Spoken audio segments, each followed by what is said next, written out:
This boy is no longer just a witness, but a key person of interest. Hello, my name's Malcolm Davies. I'm a former police officer. I was in the Metropolitan Police for 30 years. My last 5 years was a detective inspector managing high-risk covert operations. I'm here to break down some of the best British police dramas on BritBox. Anything you do say may be given in evidence. Happy Valley, Series 1. 2 detectives have turned up and they're going to arrest this man for blackmail and abduction.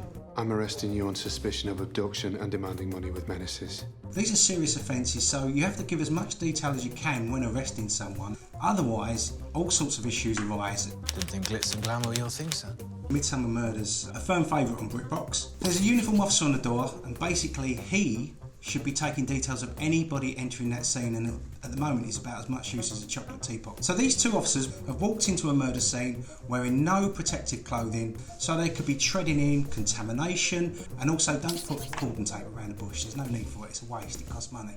Can you ask them to show their left profiles, please?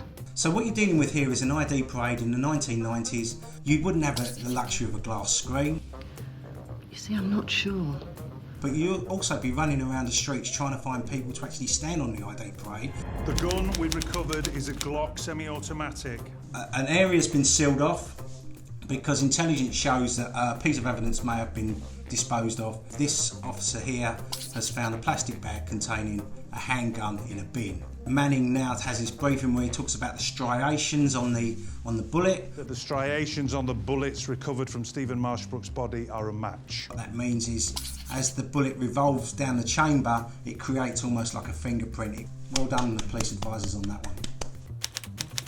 But we will keep questioning him. It shows forensic officers going in and coming out of a house. It also shows the media outside ringing a police officer. Ned, who do you have in custody at the moment?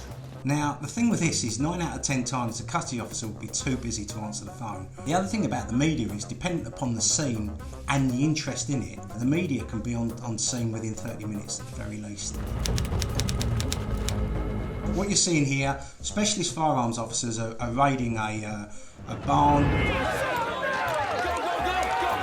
And these flashbangs they cause surprise and confusion, and thereby allowing the swift entry of these guys. All these people would be in plastic cuffs, they'd be on the floor, and so things like that where Bancroft was spat in the face, she wouldn't have even been anywhere near that. Right, okay, stand by. So you've heard my thoughts on these top British police dramas, and now it's time for you to enjoy them.